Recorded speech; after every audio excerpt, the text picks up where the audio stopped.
Mesdames, Messieurs, le débat entre les deux candidats à l'élection présidentielle, M.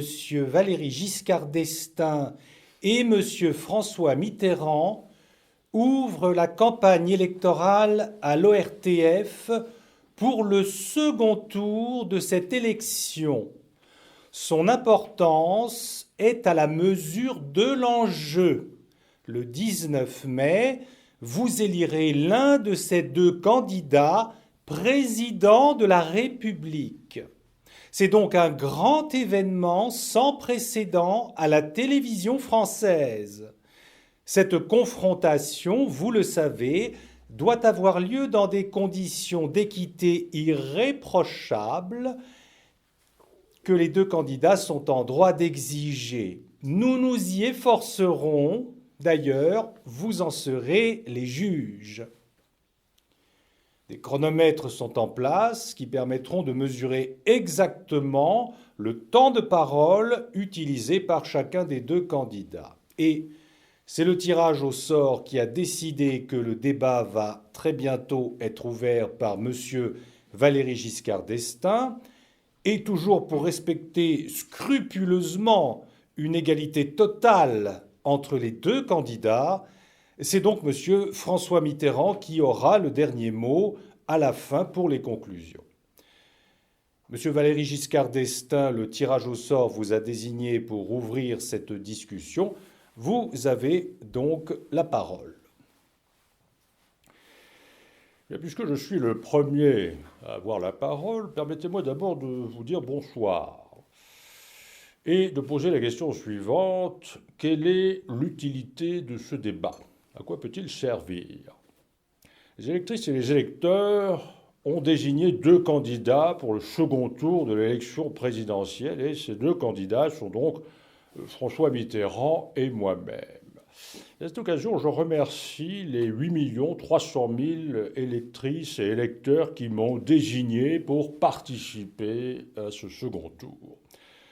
Dans ce débat, il y a quelque chose que nous ne ferons pas, que nous n'essaierons pas de faire, et qui est de nous convaincre mutuellement. Parce que le 19 mai prochain, il y aura de toute façon deux candidats à la présidence de la République, et c'est, je le crois, bien ainsi. Suivant que l'un ou l'autre sera désigné, la France et les Français ne vivront pas de la même manière pendant les 7 prochaines années. C'est pourquoi il est très important ce soir, c'est l'utilité de ce débat, d'éclairer votre choix. Et pour éclairer ce choix, en ce qui me concerne, je compte faire ceci. Je consacrerai la moitié du temps qui m'est donné à expliquer ce que je propose de faire, et pour les prochaines années, et je consacrerai l'autre moitié du temps qui m'est donné à discuter, à contester les propositions que fait M. François Mitterrand. Alors, comme c'est à moi de poser la première question, et alors comme règle, je l'indique à M. François Mitterrand, je lui poserai chaque fois une question pour lui permettre de répondre. Et je souhaite qu'il en fasse de même pour que je puisse lui répondre. Voilà ma première question, la suivante. Elle concerne la suite de l'élection présidentielle. Le 2 avril dernier, M. Pompidou est décédé et donc, selon la Constitution, la France va se doter d'un président de la République. Alors si je suis élu président de la République, que ferais-je? Bien d'abord, je désignerai un Premier ministre. Je vous indique tout de suite que le choix de ce Premier ministre, je ne l'ai pas fait. Non, je ne l'ai pas fait pour deux raisons. Alors, la première, c'est que je ne suis pas président de la République. Et la seconde, c'est que dans la désignation du Premier ministre, je compte tenir compte de la volonté qu'auront exprimée les Français. C'est pourquoi j'attends de connaître les résultats de l'élection pour choisir ce Premier ministre. Avec ce Premier ministre, suivant la Constitution, nous composerons un gouvernement. Ce gouvernement sera composé pour l'essentiel d'hommes nouveaux, d'hommes jeunes, et il devra également comporter un certain nombre de femmes. Et ce gouvernement se mettra au travail tout de suite. Il travaillera avec qui? Il travaillera avec la majorité parlementaire. Alors j'ai fait le compte des députés qui soutiennent la candidature de M. François Mitterrand, de ceux qui soutiennent la mienne. Et à l'heure actuelle, la majorité, dans le cas de mon élection, représente à peu près 300 députés contre environ 180 députés pour M. François Mitterrand. Donc pas de dissolution, la majorité sera acquise, nous pourrons gouverner tout de suite. Alors, la question que je pose à François Mitterrand est la suivante.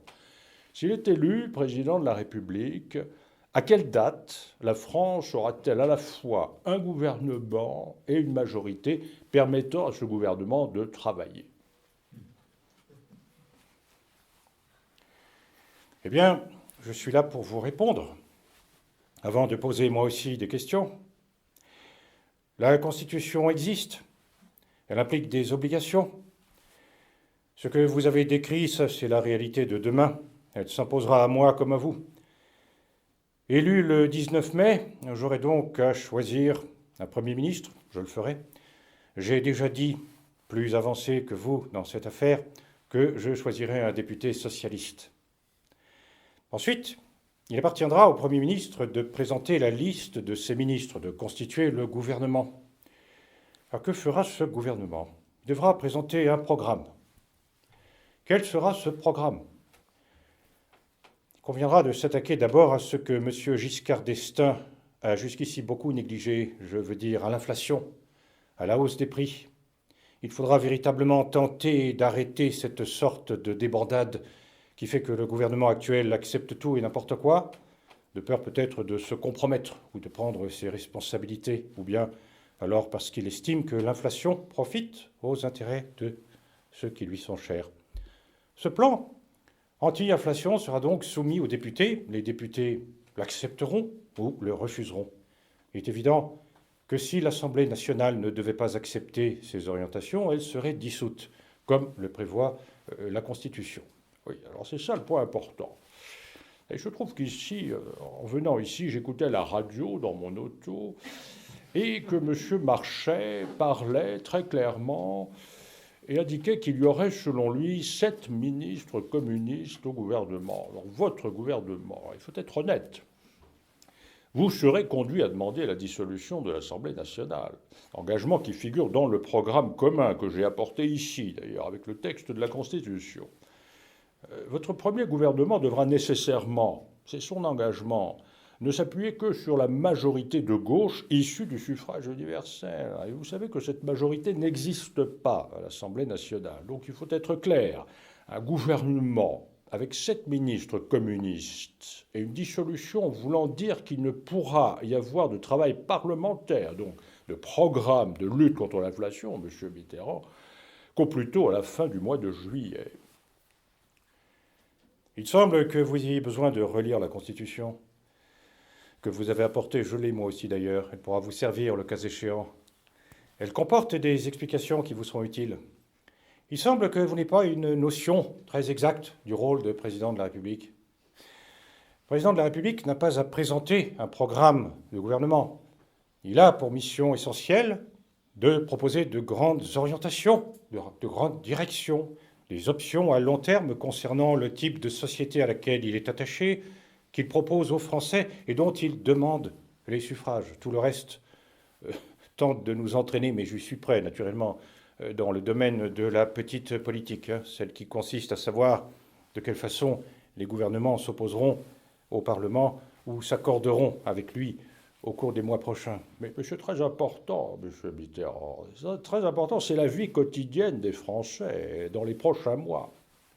Je vais préciser tout cela, afin que vous sachiez bien, vous aussi, sur quelle force je compte m'appuyer et ce que j'entends faire. Vous avez observé depuis le début de la campagne là-dessus, sur ce plan-là, une grande discrétion, c'est normal, puisque vous avez limité votre objectif à continuer comme par devant, c'est-à-dire, comme vous l'avez dit vous-même, le changement sans risque. Pour ce qui me concerne, en effet, je me sens responsable et suivi. J'en profite pour remercier à mon tour les 11 46 000 femmes et hommes de France qui ont voté pour moi dès le premier tour de scrutin. Je me trouve porteur, et j'en sens toute la responsabilité, d'un espoir très puissant. Je sais fort bien que l'Assemblée nationale élue en 1973, il y a un peu plus d'une année, ne correspond pas au schéma politique que je souhaite. Je suis un démocrate, je me suis incliné. Demain, élu président de la République, cela voudrait dire que le peuple, que la masse des citoyens, non pas à changer d'opinion surtout, mais ne supporte plus l'actuelle majorité. Ces contradictions, ces méfaits n'acceptent plus que des catégories sociales nombreuses, représentant l'immense majorité des millions d'hommes et de femmes. Vous venez de dire qu'elle ne correspond plus à la réalité politique française. Nous avons un débat précis. Il faut informer les Français. Je regrette d'avoir à vous répéter ce que j'ai déjà dit. Si donc vous voulez bien m'écouter, ça ferait gagner du temps à ceux qui nous écoutent. Je l'ai déjà dit, chacun en est témoin. Si l'Assemblée nationale renverse ce gouvernement, ce qui n'est pas sûr après tout, quand je vois certains ralliements de part et d'autre, après tout, qui sait? Lorsque je vois cela, je dis aux députés de prendre leurs responsabilités, ainsi qu'à vous-même, puisque à ce moment-là, vous ne serez plus député provisoirement, vos amis seront dans l'opposition, vous ferez ce que vous voudrez. Ce qui est certain, c'est qu'à partir de là, sur la base des orientations du programme commun, que j'ai traduite avec beaucoup de précision, dans un plan qui comporte 3 étapes. La première étape sera nécessaire pour compenser les dommages de votre politique. Et enfin, ensuite, j'espère bien que nous attaquerons aux structures afin de permettre une politique de progrès, celle qui n'a pas été faite pendant trop longtemps. Oui, alors, je commence par noter, c'était la première question que je vous avais posée, il a été assez long d'obtenir la réponse, il faut le reconnaître. Je vous l'ai donné dès les premières minutes, Monsieur Giscard d'Estaing, et j'en prends à témoin tous ceux qui nous ont écoutés. J'ai tout de suite dit que l'Assemblée nationale serait dissoute si elle renversait le gouvernement. Non, vous avez dit ensuite que cette Assemblée nationale ne correspondait plus, n'est-ce pas, à ce que vous souhaitiez ou à ce que souhaitait la majorité de l'opinion française. Oui, si je suis élu, ce sera évident. Bon, si vous êtes élu, ce sera évident. Et donc, vous dissoudrez l'Assemblée nationale. Alors, la chose simple qu'il fallait dire, si elle renverse le gouvernement, faut-il vous le préciser une fois de plus? Non. Si elle est ce qu'elle est. Si elle renverse le gouvernement. C'est la Constitution qui s'applique. Lisez-la. Vous devriez moderniser vos lectures. Lisez la Constitution. Alors, M. Mitterrand, alors s'il fallait lire la Constitution, je vous indique que ce n'est pas le cas. Car le président de la République a le droit de dissoudre l'Assemblée nationale, il n'en a pas l'obligation. Et donc ne dites pas si elle renverse le gouvernement, dites si je décide de dissoudre l'Assemblée nationale. Ne donnez pas un cours de droit constitutionnel. J'ai lu la Constitution en tant que vous, avec cette différence que, comme je l'ai adoptée, je la connais par l'intérieur, alors que vous l'avez combattue. Vous la connaissez par l'extérieur. Oui, mais pas toujours respectée, je pourrais le démontrer. Et il me semble, Monsieur Giscard d'Estaing, sur le plan de l'inflation, que depuis 4 semaines, en tant que ministre des Finances, vous ne faites plus grand-chose. Erreur totale. Alors, 2 séries de mesures sont apportées à votre attention. Non, mais vous me mettez en cause, je vous répondrai. Alors, j'invoque la charte des libertés pour vous répondre. Vous me mettez en cause, je vous réponds, c'est la moindre des choses. Alors, je ne sais pas quelle idée vous avez de la vie publique, mais lorsque je mets en cause quelqu'un, je lui laisse le temps de répondre. Mais mis en cause, je réponds. Alors, concernant le programme de lutte contre l'inflation, non, vous ne devriez pas parler ainsi, Monsieur Giscard d'Estaing. Gardez le ton qui convient. Les problèmes très importants, Monsieur Mitterrand, nous nous en occupons quotidiennement. Donc, je m'occupe activement. Oui, et puis vous aviez autre chose à faire. Mais pour ce qui concerne le changement, au fond, après vous avoir écouté, il me semble qu'il se borne à l'acquisition de Monsieur Le Canuet. Et des réformateurs. Monsieur Le Canuet est réformateur, me semble-t-il. Non, Monsieur Le Canuet est centre-démocrate. Oui, et puis de l'extrême droite. Vous n'avez plus d'ennemis à droite? Non. Très bien. C'est bon à savoir. Vous êtes en effet le candidat qui recherche l'accord de Monsieur Le Canuet, homme tout à fait respectable, afin d'élargir votre majorité. Et après avoir fait le plein des voix de la droite, de l'extrême droite, et même d'une certaine extrême droite, qui est, paraît-il, inquiétante. Au premier tour de l'élection, l'extrême droite était représentée par M. Le Pen et par certains autres candidats. Il semble qu'il vous ait très facilement rejoint. Non, je n'ai jamais négocié, je n'ai jamais eu aucun contact avec ses représentants. En tout cas, votre majorité est élargie des 2 bouts. vers M. Le Canuet qui attendait cela, et d'autre part vers l'extrême droite. Je ne sais pas, j'élargis. On la connaît, la mienne repose, elle a été franche dès le premier jour, sur un certain nombre d'organisations politiques et syndicales. Alors, peut-être pourrions-nous avancer, et pourrais-je, à mon tour, poser des questions. Voyez-vous, Monsieur Giscard d'Estaing, je pense que notre débat, qui naturellement peut être un peu vif, c'est dans la nature des choses, est un débat difficile. Nous y mettons, je pense, beaucoup de sincérité, nous pourrions y mettre de la passion, l'enjeu même en vaudrait la peine. Mais je crois que nous sommes ici surtout pour informer, pour faire comprendre, pour dialoguer avec la France et donc avec les Français. Je voudrais vous faire comprendre, dès maintenant, à vous-même, que c'est avec beaucoup de gravité que je m'adresse à vous. Quoi qu'il advienne, de toute façon, vous resterez très représentatif des forces politiques qui vous soutiennent, que moi je classe de la façon que j'ai dite. Mais vous faites partie de la France et vous représentez un courant important de la vie nationale. Donc, vous ne pouvez pas vous abstraire du grand problème qui nous est posé. Et quand vous me parlez, comme vous l'avez fait tout à l'heure, de programme, lorsque vous avez voulu m'entraîner sur un certain nombre de terrains qui me paraissent tout à fait extérieurs à notre discussion, j'avais envie de vous dire, est-ce que le vrai sujet n'est pas de savoir si, après l'élection du président de la République, les Français vivront mieux, autrement, de façon plus juste, avec plus de chances de participer au progrès du pays. Et c'est là que je voudrais parler d'une façon simple et claire. Voyez-vous, le changement sans risque dont vous avez parlé, il est sans risque, naturellement, pour des gens comme vous. Mais pensez maintenant, Qu'appelez-vous, M. Mitterrand, des gens comme nous? C'est-à-dire des gens qui appartiennent à une certaine caste sociale et qui n'ont pas en effet à se trouver affrontés comme le sont la plupart des hommes et des femmes. Mais M. Mitterrand n'a pas le droit de dire des choses pareilles. Enfin, je vous en prie. Nous représentons l'un et l'autre nos électeurs. Nous représentons nos électeurs. Alors, je représente des électeurs qui sont aussi modestes que les vôtres. Eh bien, nous allons en parler. Qui nous ont apporté leur confiance. Je ne veux pas vous laisser... Non, en effet, c'est une présentation très habile, une présentation très politique des choses. Vous laissez croire que vous représentez la catégorie des travailleurs et que je représenterai une autre catégorie favorisée ou privilégiée. Monsieur Mitterrand, quelques exemples. Dans les élections de dimanche dernier, vous avez noté les résultats de la ville de Clermont-Ferrand. Clermont-Ferrand, une ville qui a une des plus grandes usines de France et qui a une municipalité socialiste. Alors c'est une ville qui vous connaît bien, qui me connaît bien, et qui donc sait qui je suis, ce que je représente. Eh bien, vous avez noté, comme moi, que la ville de Clermont-Ferrand m'a donné plus de voix qu'à vous. Et il y a des travailleurs à Clermont-Ferrand, M. Mitterrand. Vous avez dû noter que dans 2 des 3 plus grandes villes de France, Paris et Lyon, j'ai eu plus de voix que vous.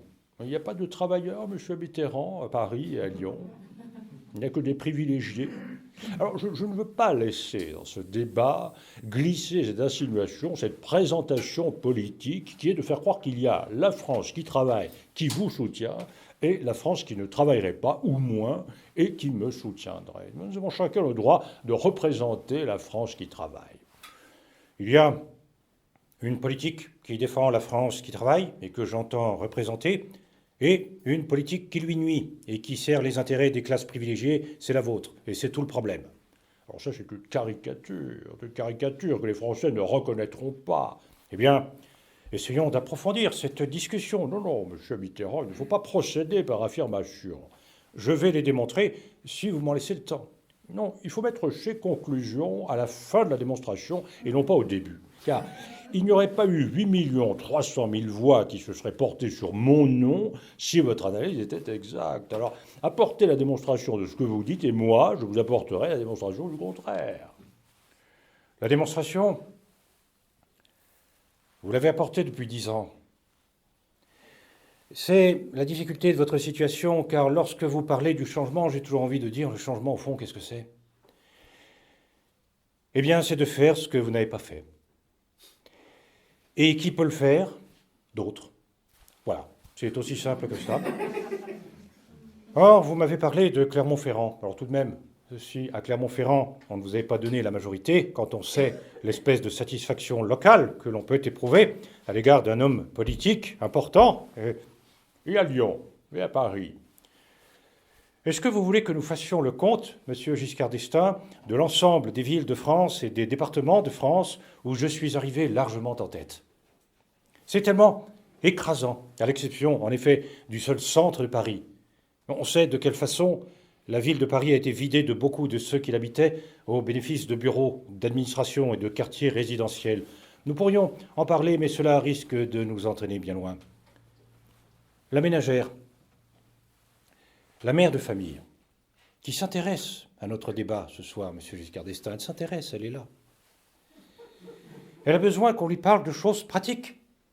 L'indice des prix est déjà très effrayant. Comme vous le savez, si la courbe continue, telle qu'elle a commencé au cours du premier trimestre de cette année, d'après les chiffres de l'INSEE, elle atteindra 17% d'augmentation cette année. Lorsqu'elle achète son huile, la ménagère constate qu'en 1969, elle payait, alors je ne sais pas moi, 2,88 et aujourd'hui 6,65 francs. Augmentation qui, je crois, doit dépasser 130%. D'où vient cette huile, monsieur Mitterrand?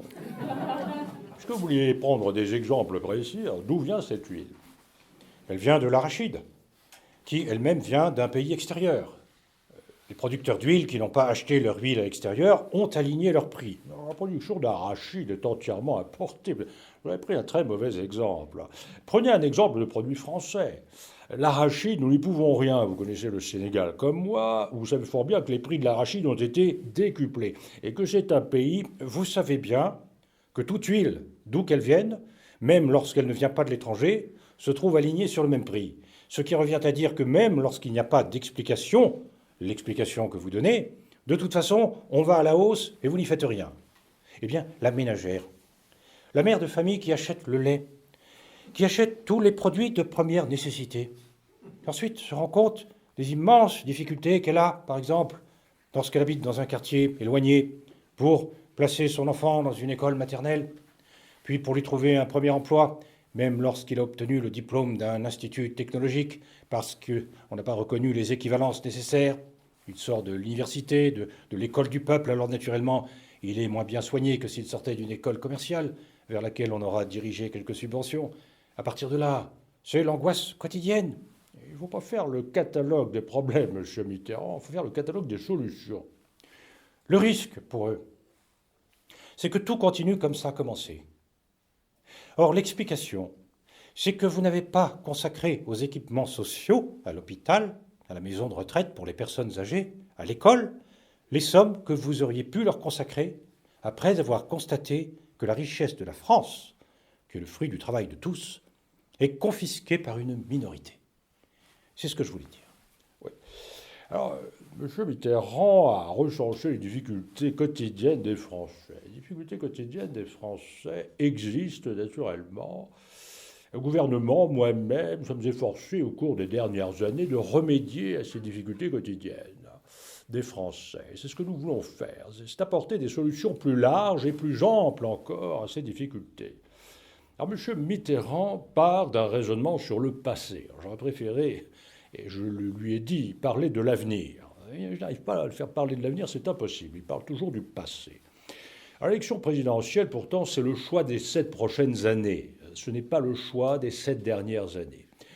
Alors, M. Mitterrand a l'air de dire que dans la répartition de cette richesse économique créée, nous n'avons fait aucun effort pour que cette richesse aille vers les plus défavorisés. Alors, chacun sait que c'est faux. Entre 1962 et 1973, il y avait, en 1962, 24% d'ouvriers qui possédaient une voiture automobile. Et en 1973, il y en a 90%. C'est une chose heureuse, chose positive qui montre le progrès du niveau de vie des Français. La télévision, vous qui regardez la télévision, alors il y avait, à l'heure actuelle, il y en a 83%, c'est-à-dire la même proportion. Voilà. En 1960, parmi les ménages ouvriers, il y avait 14% de Français qui avaient la télévision. Et maintenant, à l'heure actuelle, 83%, la même proportion que dans la catégorie des cadres supérieurs, ce qui montre bien qu'il y a eu, et c'est heureux, c'est naturel d'ailleurs, un progrès considérable du niveau de vie en France. Alors, voici quelques exemples. La création du SMIC, elle remonte à 1969. Monsieur Mitterrand, le SMIC n'existait pas avant et les gouvernements successifs, ceux dont vous parliez, d'ailleurs ceux de M. Chaban-Delmas, de M. Messmer, ont fait progresser le SMIC beaucoup plus rapidement au cours des dernières années que la moyenne des revenus en France.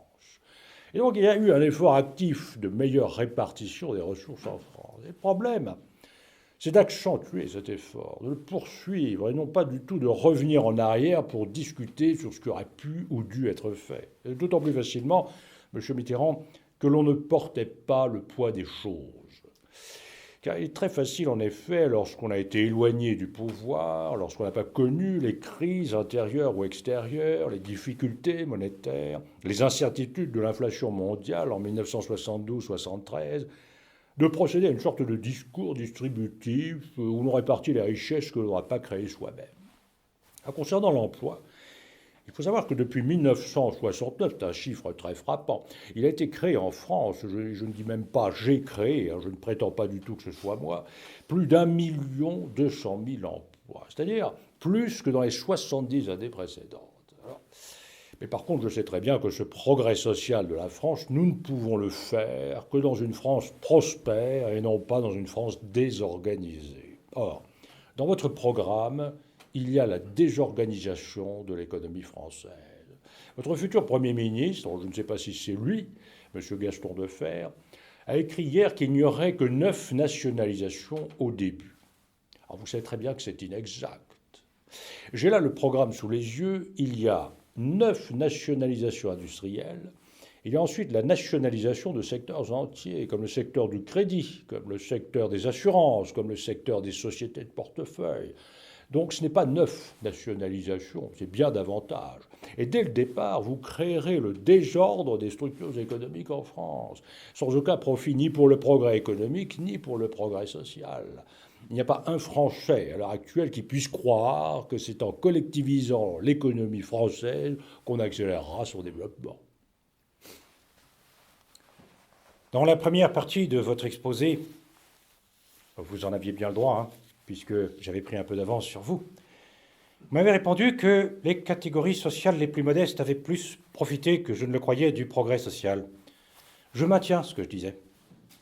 D'ailleurs, tous ceux qui nous écoutent sont juges. Je m'inscris en faux, cependant, de la façon la plus précise contre votre affirmation que le SMIC aurait été augmenté davantage que le salaire moyen. C'est le contraire qui s'est produit, j'ai les chiffres d'ailleurs et les références. Le SMIC, qui était de 64% du salaire moyen en 1950, n'est plus aujourd'hui que de 53%. En quelle année, M. Mitterrand? En 1950. Il n'existait pas. C'était le SMIG. Ça n'a aucun rapport. Non, ça n'a aucun rapport. C'est une notion différente. Non, alors je vous en prie, ne faites pas ce genre de choses. Ne vous abaissez pas à cela. Mais pas du tout. Nous savons très bien de quoi nous parlons. Il faut parler de choses précises. Le SMIC existe depuis 1969. Le SMIC est une autre notion, M. Mitterrand. Il y a eu une hausse entre 1968 et 1969, pour les raisons que vous savez, qui découlent en particulier des accords de Grenelle. En vérité, depuis lors, le SMIC baisse par rapport au salaire moyen. J'en prends à témoin tous les journalistes spécialisés qui nous écoutent et qui le démontreront. L'évolution du pouvoir d'achat des salaires est plus lente que chez tous les membres de la communauté européenne, sauf la Grande-Bretagne. Et j'ajoute, pour reprendre le thème du changement sans risque, Monsieur Giscard d'Estaing, pour les agriculteurs, agricoles, pour les exploitations dont vous avez parlé, 800 000 exploitations agricoles, moyennes et petites, ont disparu au cours de ces dernières années. 800 000. On a même calculé, le chiffre est exact, 6 par heure disparaissent aujourd'hui. C'est ça la sécurité? Et vous ne pensez pas que précisément le changement, c'est que ça ne continue pas? Vous savez combien ont disparu de commerces d'alimentation au cours de ces dernières années? Disons depuis 9 ans? 50 000. Combien de petites et moyennes entreprises? 60 000. Combien de petites et moyennes entreprises ont fermé en ce mois de janvier 1974? 1740. Savez-vous combien de grandes surfaces se sont installées? Non, vous avez déjà cité ce chiffre. J'aimerais vous rappeler l'idée que vous faisiez, avant de m'interrompre, de la liberté d'expression. Je vous renvoie le compliment. M. Mitterrand, vous cherchez à égarer cette discussion sur le passé. Alors, les Françaises et les Français ne veulent pas refaire l'élection de 1965. Ils veulent faire l'élection de 1974. Changer, c'est ne pas continuer comme avant. Et avant, c'est maintenant. Vous êtes encore ministre des Finances. Il s'agit donc de savoir s'il faut vous garder pour continuer cette politique que je viens de décrire, ou bien s'il faut changer. On ne change pas de politique sans changer les hommes. Je constate, par exemple, qu'en 1963, vous excluez les commerçants, les artisans, les travailleurs indépendants et les travailleurs agricoles de la possibilité d'avoir une retraite à 60 ans. Alors je veux simplement redire que le changement, c'est de ne pas vous permettre de continuer une politique antisociale. Eh bien, parlons des nationalisations, si vous le voulez bien. Vous dites que c'est l'enfer, pour reprendre une expression qui n'est pas de vous, que c'est la faillite, la ruine du secteur privé. Je me permets de vous indiquer que la Constitution de 1958, reprenant le préambule de la Constitution de 1946, j'ai les fiches sous les yeux, je vais vous les passer, vous pourrez contrôler et en même temps les apprendre, énonce le principe suivant. Tout bien, toute entreprise dont l'exploitation a ou acquiert les caractères d'un service public national ou d'un monopole de fait doit devenir la propriété de la collectivité nationale.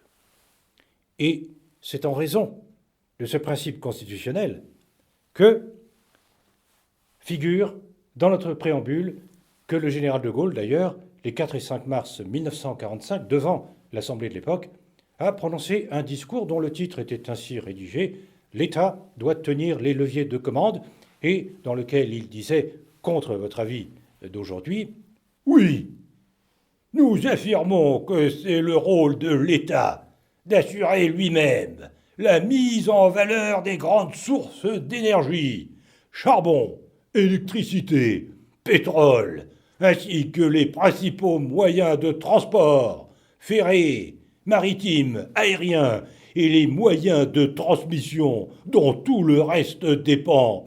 C'est lui qui doit disposer du crédit, de manière à pouvoir diriger l'épargne nationale vers les vastes investissements qu'exigent de pareils développements et d'empêcher que des groupements d'intérêts particuliers, hein, vous entendez à distance ces mots, puissent contrarier l'intérêt général. Et puis, monsieur Giscard d'Estaing, il y a des réussites, hein, vous les connaissez, vous vous en félicitez parfois. La réussite de Renault, qui porte nos exportations si loin. La réussite d'EDF-GDF, qui est citée en exemple sur le marché européen. Vous êtes hors d'état de faire une politique qui puisse véritablement défendre les intérêts généraux contre un certain nombre d'intérêts particuliers. Je prends l'exemple de l'affaire Dassault. En 1936, on a nationalisé l'armement. On a nationalisé l'aviation civile, qui n'est pas dangereuse. On aurait pu dire que ce n'était pas nécessaire. Eh bien, ce qui n'est pas nationalisé aujourd'hui, ce sont les avions militaires qui appartiennent à M. Dassault, tandis qu'on commence à favoriser sa capacité de produire des avions civils. Le Mercure, que vous avez subventionné par 500 millions de francs pour obliger Air Inter à absorber la production de cet avion qui ne semble pas avoir de grandes facilités commerciales.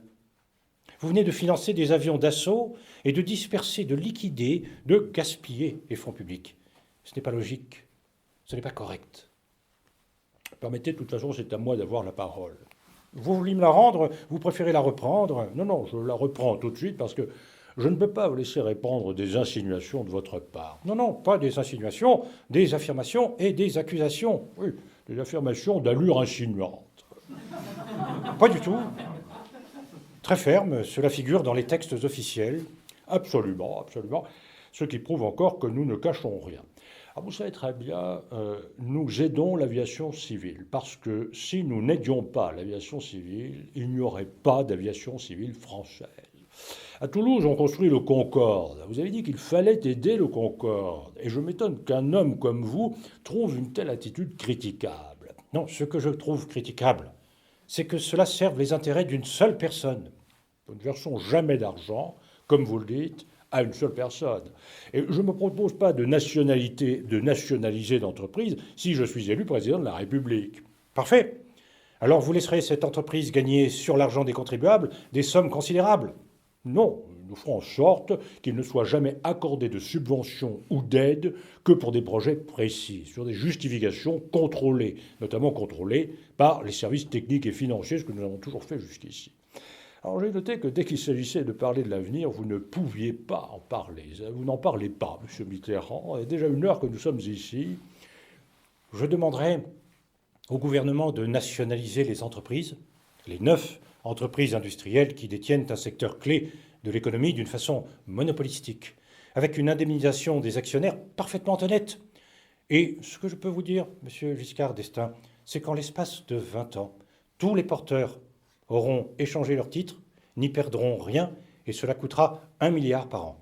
Et si vous voulez faire vérifier ces chiffres d'ici dimanche en 8, vous pourrez le faire. Ce sont des calculs que j'ai faits et que je soumets à l'opinion publique. Oui. Alors 20 ans, ça veut dire 20 milliards au total. Alors nous allons faire le calcul ensemble. Sur 20 ans, il y a un taux d'intérêt, M. Mitterrand. Celui que vous remboursez la dernière année, vous lui versez un taux d'intérêt? Ben, vous n'allez pas le faire attendre 20 ans.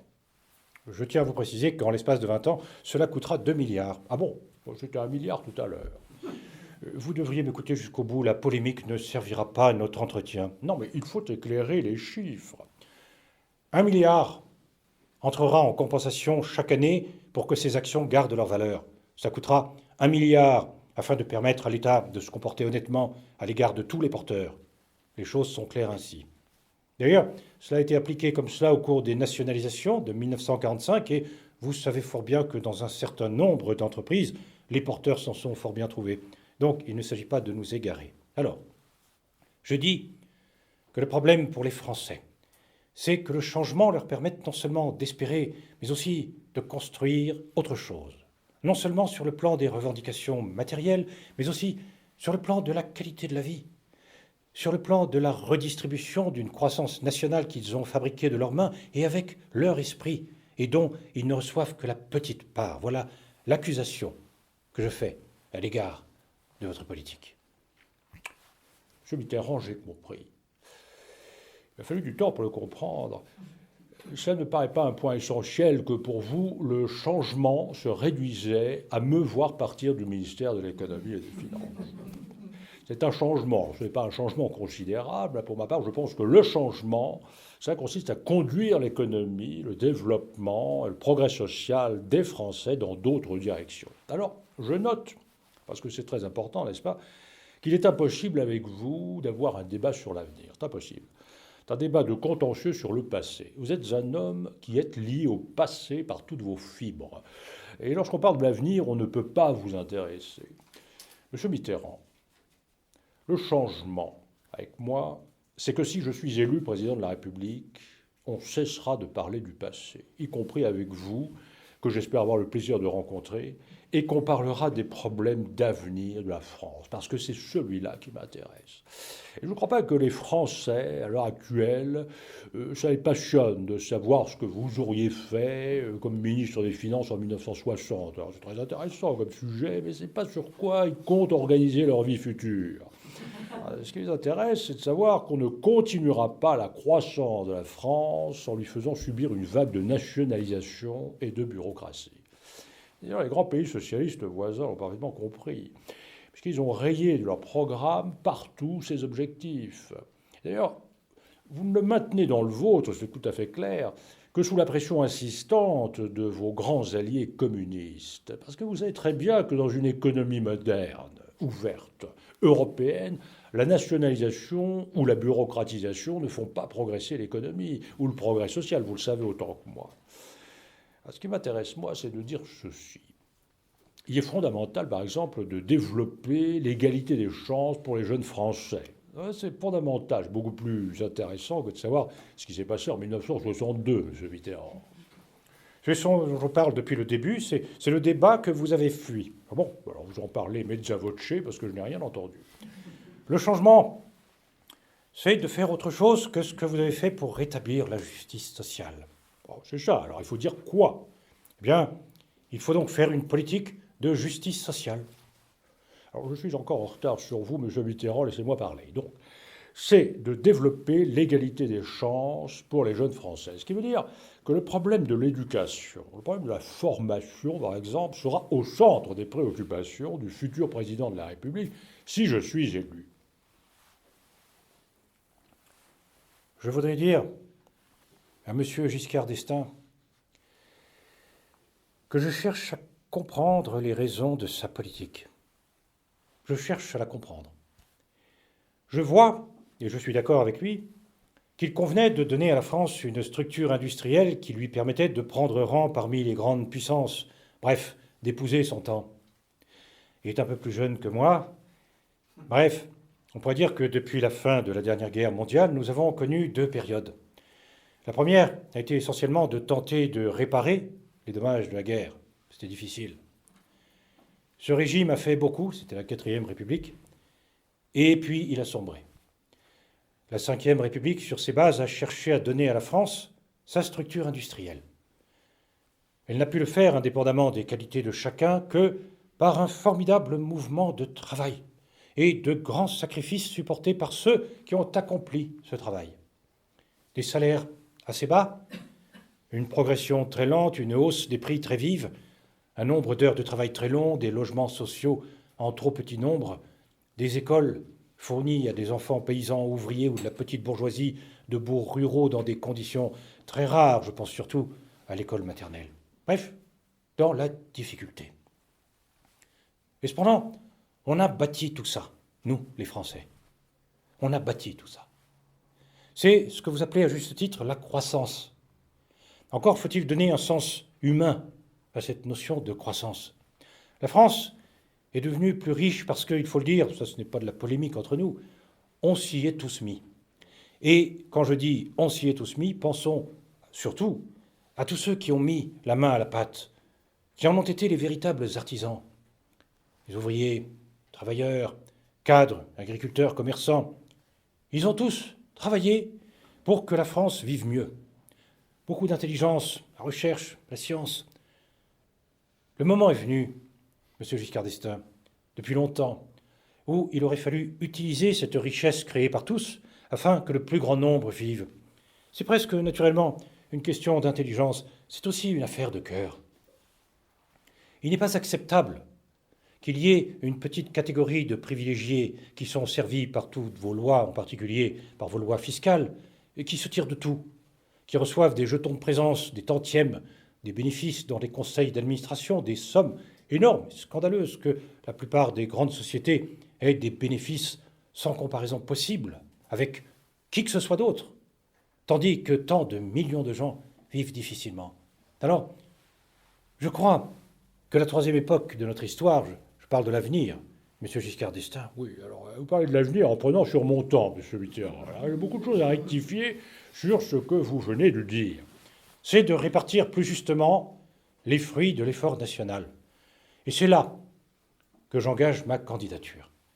Et on sait bien que ce sont les forces politiques et syndicales qui se sont rassemblées derrière moi et que c'est ma candidature et mon programme d'action qui permettront demain à la France de s'engager non seulement de la réussite, dans l'admirable aventure de la réussite économique, mais aussi du progrès social.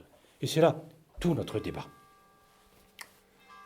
Eh bien, M. Mitterrand, si l'on vous a écouté comme je vous ai écouté, avec intérêt, on est convaincu que ce qu'il faut faire, ce n'est pas ce que vous proposez. Alors d'abord, je vais vous dire quelque chose. Je trouve toujours choquant et blessant de s'arroger le monopole du cœur.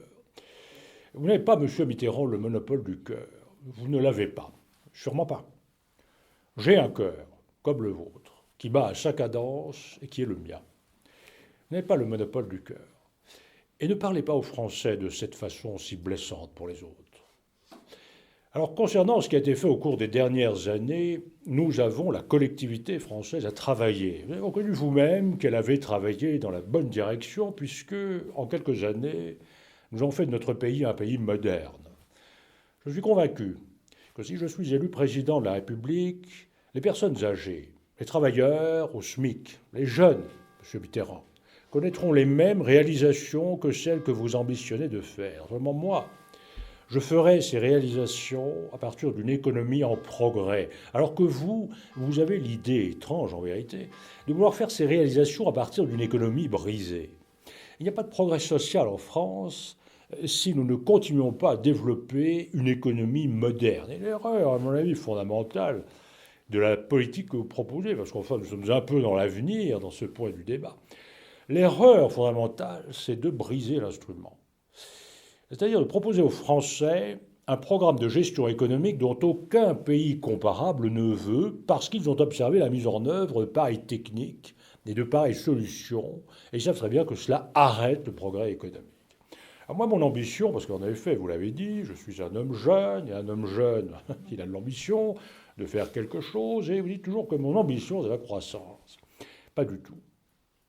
Mon ambition, c'est de servir la justice, monsieur Mitterrand. Et je dirais la servir autant que vous. Si je suis élu, et quand je pense à ce que je voudrais avoir fait, je voudrais avoir amélioré le genre des Français. Donc, monsieur Mitterrand, personne n'a le monopole du cœur. Personne n'a le monopole de la justice. Car je crois que la justice n'est pas seulement une question de distribution des ressources, c'est une question de contact, d'échange de vues, de savoir ce que chacun aspire à faire, aspire à être, et que c'est dans cette atmosphère nouvelle que sera pour moi le changement, ce n'est pas dans un simple changement de personne. Naturellement, ce n'est pas qu'un simple changement de personne, naturellement. Encore faut-il expliquer une politique. Et je regrette que vous ne m'ayez pas écouté davantage au cours de ces dernières semaines. Il est vrai que vous aviez vous-même autre chose à faire. Vous auriez observé que j'étais le seul parmi les candidats, M. Chaban-Delmas s'y est essayé, à avoir présenté un plan anti-inflation. Alors, M. Mitterrand, je prends votre plan anti-inflation. Je vous ai interrompu, M. Mitterrand, parce que vous parlez toujours plus que moi et que j'ai droit à l'égalité du temps de parole. Alors, vous proposez une réduction du taux de la TVA, c'est-à-dire une perte de recettes fiscales. Bon, alors je comprends très bien cette perte de recettes fiscales si vous la compensez par d'autres ressources. Alors j'ai lu votre programme, je l'ai sous les yeux. Il n'y a aucune autre ressource dans votre premier plan. Alors vous accélérez l'inflation à l'intérieur par l'apparition d'un déficit budgétaire et vous organisez, alors c'est tout à fait surprenant, la déflation extérieure par la réévaluation du franc. Et vous proposez également la mise en place immédiate d'un contrôle renforcé des changes. Alors, je me demande comment vous imaginez à la fois que vous allez isoler la France au point de vue monétaire par un contrôle renforcé des changes, organiser le déficit intérieur, le déficit budgétaire, et prétendre réévaluer notre monnaie. En vérité, la diminution de la TVA atteint 3 milliards et non pas 12, comme vous l'avez prétendu dans un précédent débat, parce que vous aviez compté parmi les produits de première nécessité le homard et le caviar. Monsieur Mitterrand, soyons sérieux. Alors, soyons sérieux. Le homard et le caviar ne font pas 9 milliards de francs. Les Français consommateurs le savent parfaitement. Je vous en prie, hein, ne détournez pas la conversation. Ne détournez pas la conversation. Les produits de première nécessité représente 6 milliards par an, donc 3 milliards pour les 6 mois. Et je tiens à ce que, dès qu'on parle de chiffres, vous n'ayez pas des affirmations qui sont contraires à la vérité. Je tiens, vous n'avez pas prétendre que la différence, c'est le homard et le caviar, M. Mitterrand. Alors, vous les aviez englobés d'une façon très spécieuse, mais peut-être avez-vous cru que c'était aussi nécessaire que la brioche en 1789. Là-dessus, non, mais nous parlons sérieusement. La différence entre 3 et 12 milliards par an, ce n'est pas le homard et le caviar. L'heure passe, et vous m'avez parlé tout à l'heure des ministres communistes. Et je ne voudrais pas vous laisser le sentiment que c'est une discussion que je fuis.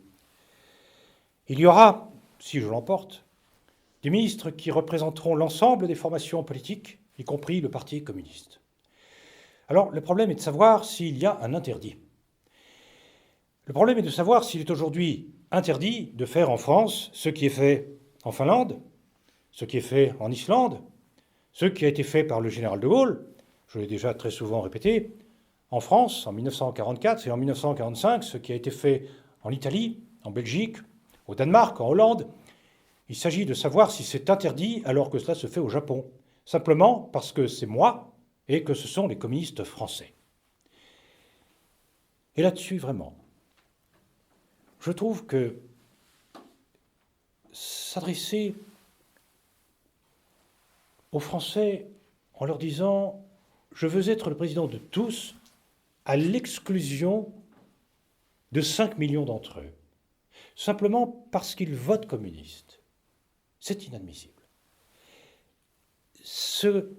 Il existe un grand parti qui s'appelle le Parti communiste, qui n'est pas le mien, que je combats sur bien des points, mais que j'ai estimé nécessaire de contribuer à réintégrer dans la vie nationale parce qu'il représente de grandes forces de travail, de production et des valeurs patriotiques que l'histoire a montrées. Alors, je vous réponds, ben oui, c'est comme ça. Et j'en prends la responsabilité. Je suis le seul candidat qui ait dit à toute la France, je ne récuse aucun Français. Et je me permets, M. Giscard d'Estaing, parce que le débat est vraiment grave là-dessus, l'anticommunisme, vraiment, il faut s'en débarrasser. Les tragiques périodes du temps de Staline, les grandes divisions qui ont séparé l'Europe, vraiment, M. Giscard d'Estaing, pensez à l'avenir. Ne chassez aucune des forces de production, ne chassez aucune des forces de la production, ne coupez pas la France en deux. M. Chaban-Delmas, tout récemment, s'est exprimé là-dessus, mais j'ai retrouvé un de ses anciens textes au moment de la mort de Maurice Thorez. Lorsqu'on est descendu à la mine à 12 ans et qu'on est déficient ni de corps, ni d'esprit, ni de cœur, comment ne pas prendre une profonde conscience de classe? Comment ne pas prendre parti? Maurice Thorez nous laisse le souvenir d'un homme de talent ayant le sens de l'État. Et voulez-vous que je vous lise, et ce sera fini, la lettre qu'a adressée le général de Gaulle au fils de Maurice Thorez après la mort de ce dernier?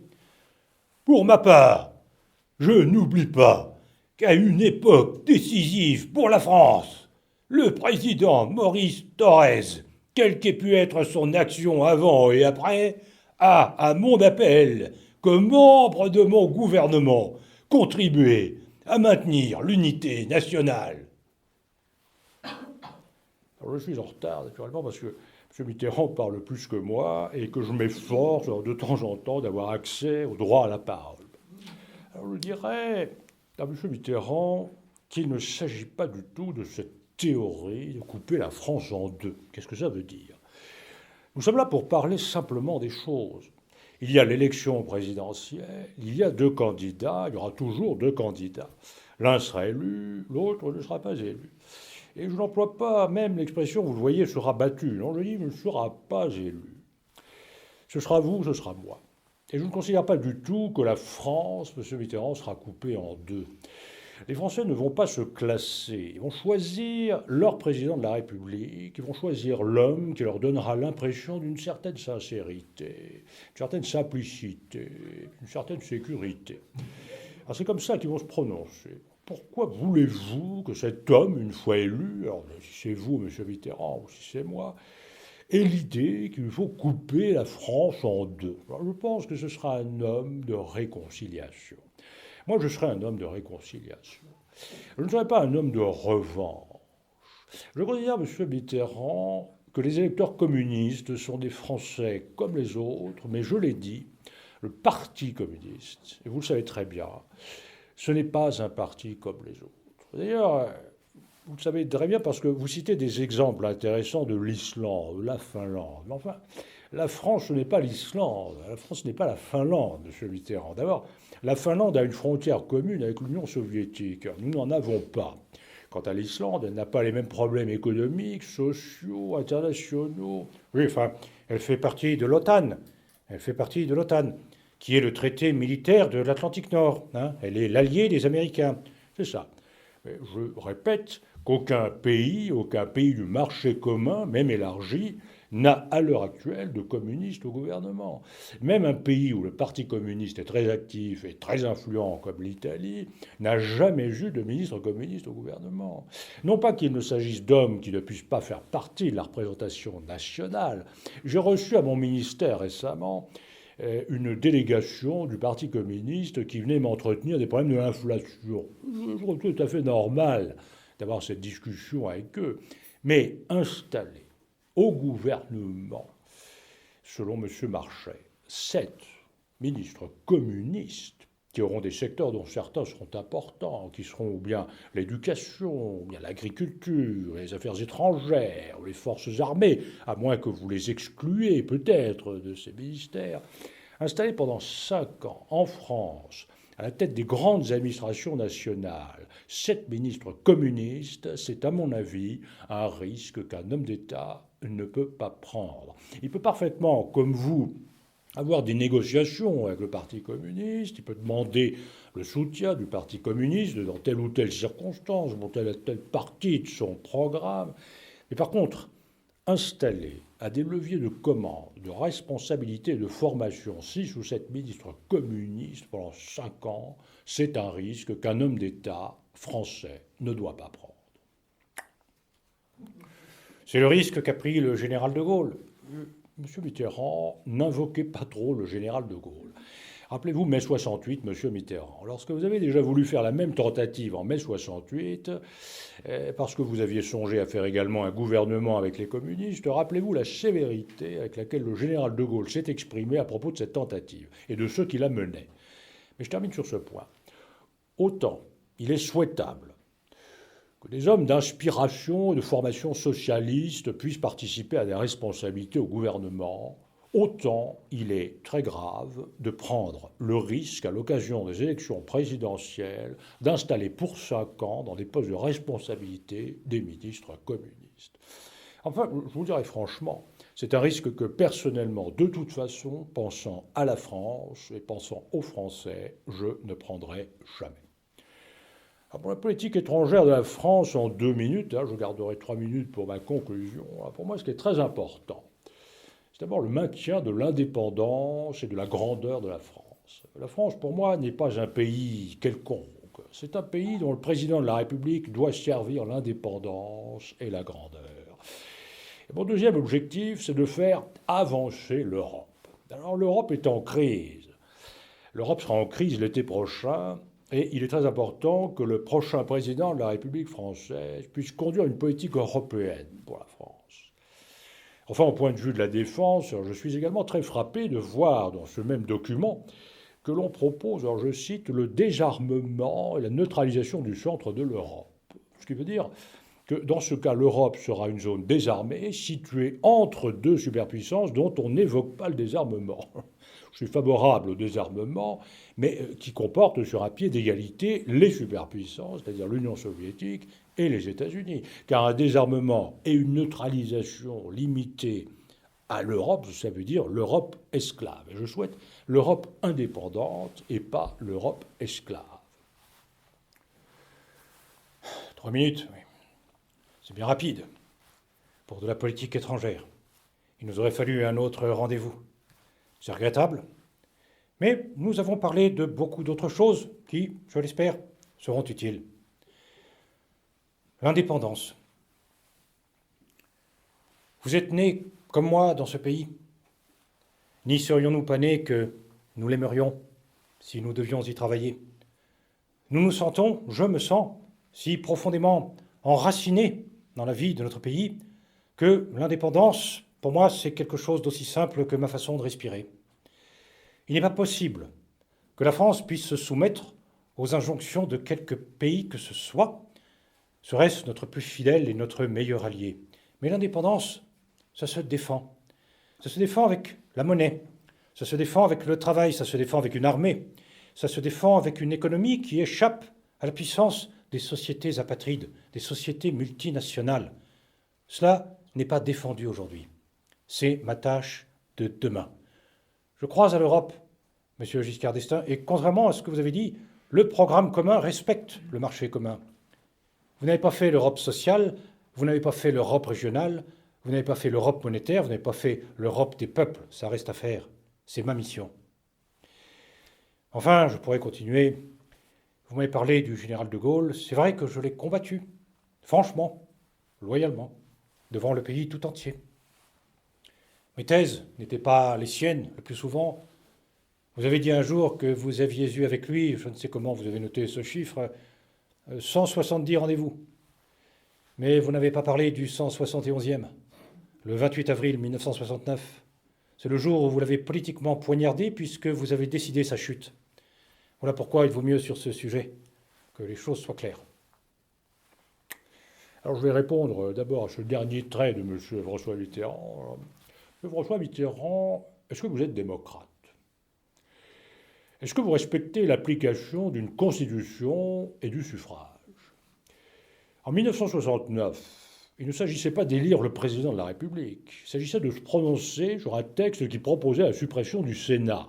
Je n'étais pas favorable à la suppression du Sénat. Je n'étais pas favorable à la suppression du Sénat parce que j'étais un homme libre. Je ne faisais pas partie d'un gouvernement. Et comme homme libre, j'ai exprimé le suffrage de ma conscience. Je suis étonné de voir qu'un homme qui, dans son vocabulaire, se réclame de la démocratie, n'accepte pas la loi du suffrage. Alors maintenant, ma conclusion. N'est-ce pas, ma conclusion, c'est ceci.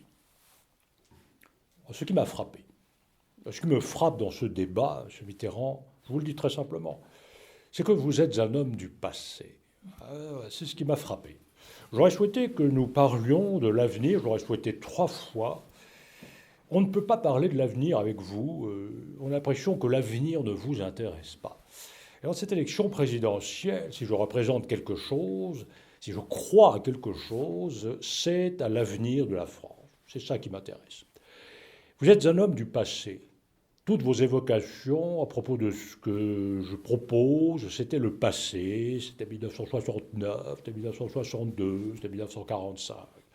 On a l'impression que vous ne voulez pas regarder l'avenir de la France, et si vous ne voulez pas le regarder, M. Mitterrand, vous ne le conduirez pas bien, cet avenir. Alors, à propos de cet avenir, je dirais ceci. Pour ma part, je souhaite que la France ne prenne pas, pour elle et pour les Français, un risque qui peut être mortel. Alors ce que je souhaite pour ma part, au contraire, c'est le changement, c'est-à-dire le développement, le progrès de ce qui a été entrepris. Alors on me dit que ce changement, c'est seulement un changement des hommes. Non, M. Mitterrand, c'est le changement d'une génération. Et c'est le changement d'hommes qui ont dans l'esprit et dans le cœur la préoccupation de l'avenir.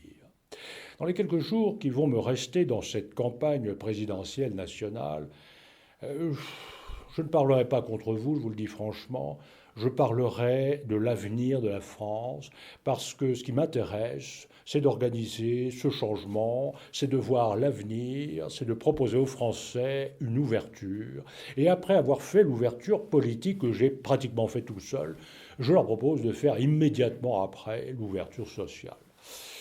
La même ardeur, la même foi que j'ai apporté à réaliser cette ouverture politique qui apparaissait invraisemblable il y a quelques mois, je l'apporterai à faire l'ouverture sociale de la France. Parce que c'est ce que je souhaite, c'est que, pensant à cette époque, après, vous n'ayez pas le sentiment d'être entré tout d'un coup dans une période qui était sombre, une période de risque, une période de menace, mais que vous soyez entré dans une période qui était plus ouverte, qui était plus ensoleillée, qui était plus généreuse, et qui peut commencer dès le 20 mai prochain.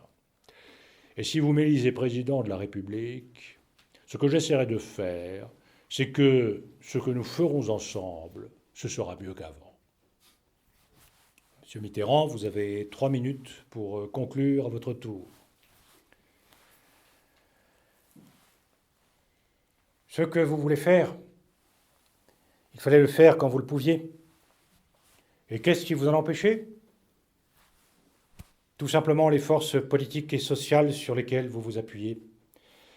Vous vous êtes arc-bouté sur une minorité de Français qui ont rejoint, c'est vrai, un certain nombre de millions, ceux auxquels maintenant je m'adresse, qui n'ont pas voté pour moi dès le premier tour du scrutin, qui nous ont entendus, qui sont sincères et qui doivent savoir que le passé, c'est celui qui vient depuis 10 ans de gérer les affaires de la France. Moi, je me sens comme vous, monsieur Giscard d'Estaing, je me sens très présent. Nous sommes le présent, vous et moi, ce soir. Mais pour l'avenir, tous les deux, chacun à sa manière, on peut travailler pour la France sans être président de la République, heureusement. Mais voilà que ma mission, mon rôle, c'est peut-être, vous en déciderez, d'être demain le président de tous les Français.